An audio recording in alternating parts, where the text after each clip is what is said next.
Our production code is not a document that says you cannot film that.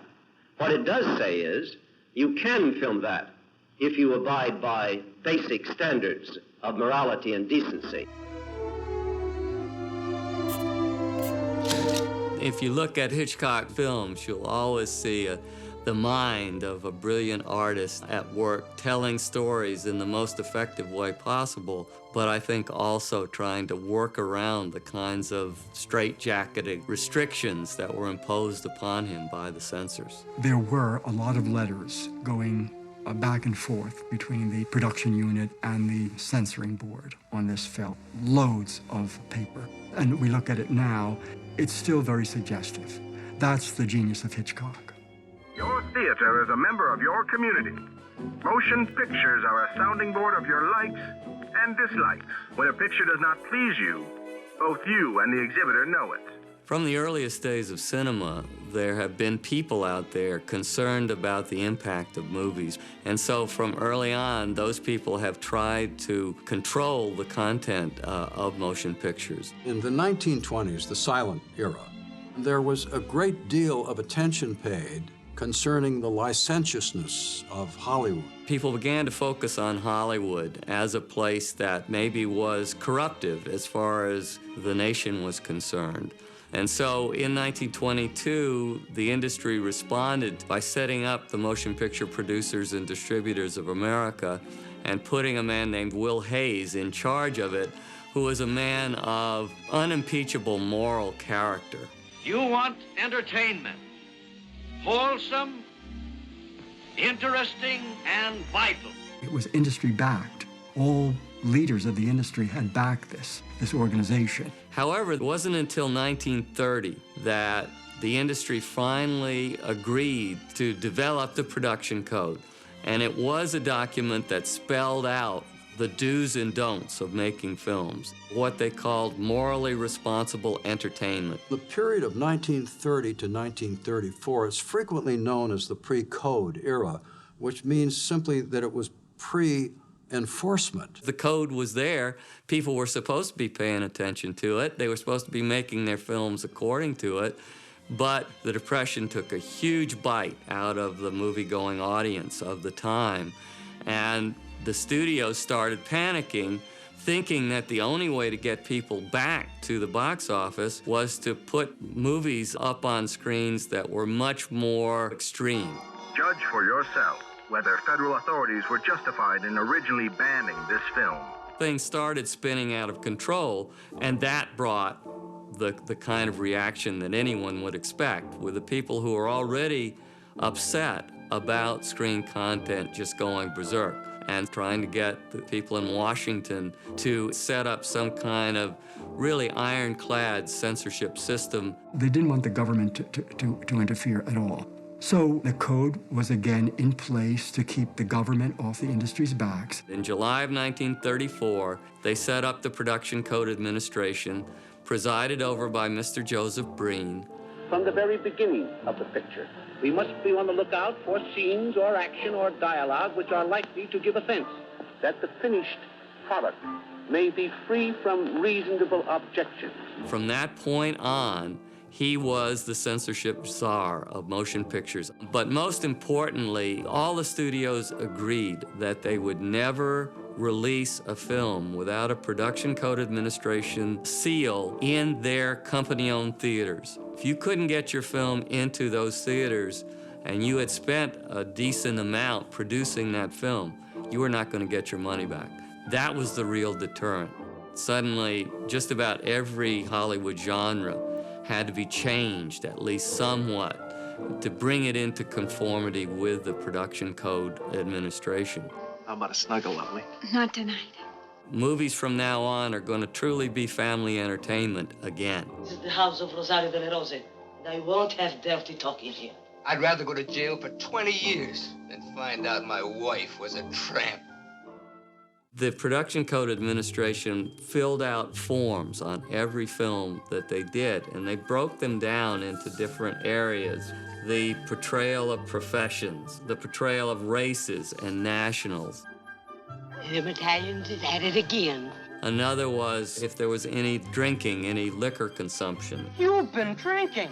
Who's been drinking? I never had a drink in my life. Another was, of course, crime, criminal behavior. The most important aspect of the code dealt with sexual behavior on screen, which is, for the most part, not at all. I'd just like to believe that nice young people like her are clean and decent. They try to discourage any presentation of nudity or sexual behavior between adults. Certainly, certain kinds of sexuality were absolutely off limits, like homosexuality and sexuality between people of different races. So storytelling in those days always tried to deal with the code, but they were clever about it in terms of storytelling.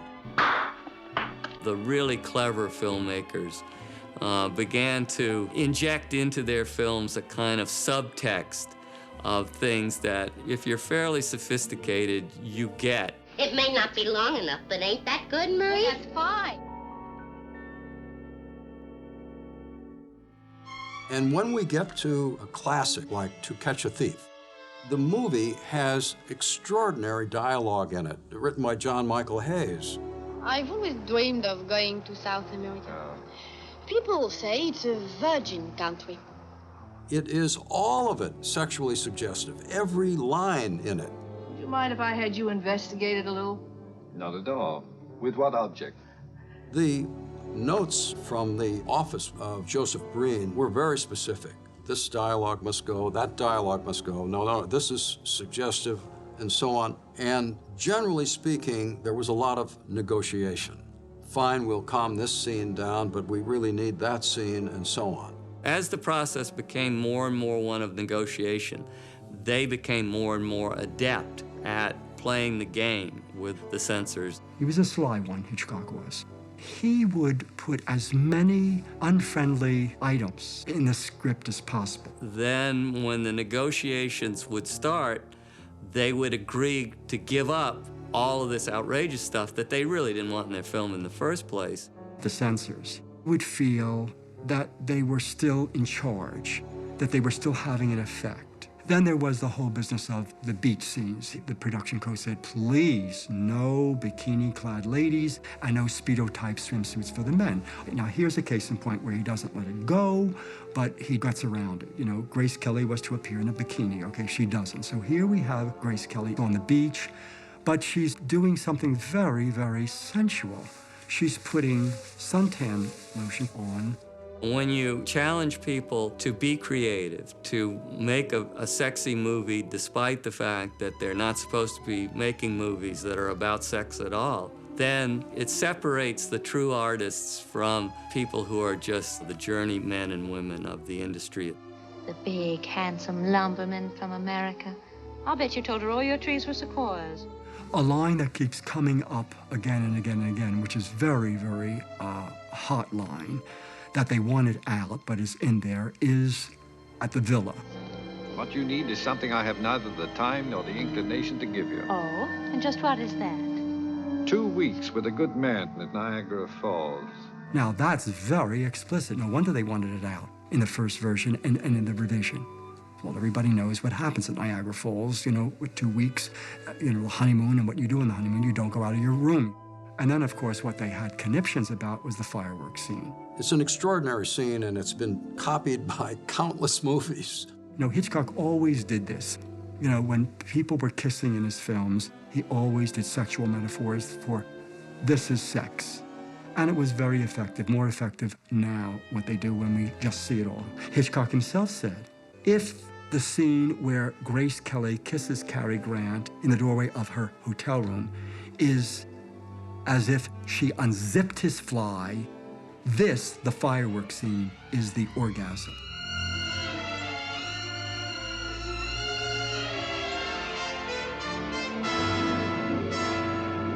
And the censors knew it. Hitchcock knew it. He's rubbing their nose in it. They call Hitchcock the master of suspense. This picture, he was the master of teasing. Another thing that's working with To Catch a Thief that you must consider in terms of censorship is that the two persona here, that of Cary Grant and that of Grace Kelly, are, in a word, clean. The persona of the respective actor has a lot to do with perception, what the critics see, and by extension, what the audience see. So he could get away with Cary Grant and Grace Kelly what he couldn't if he had Marilyn Monroe and, let's say, Tony Curtis in this. And Hitchcock knew this so well, and that's how he got away with so much. From the point of view of film history, what makes this such an interesting period is that you had so many great movies made despite the restrictions that were placed on filmmakers. The question in my mind was, okay, let's say that there was no code and that the freedom of filmmaking was, as we see movies today, would Hitchcock have used the freedom to actually show sexuality? I seriously doubt it. I think the suggestion of what's happening is possibly even more provocative. If you really care, if you really want to tell a great story, you can do it no matter what restrictions are placed upon you. And so many of the films from this period we think of now as great classic movies, and they don't seem to be movies made in a repressive atmosphere. They were movies made in a repressive atmosphere, but people who really are artists always find a way.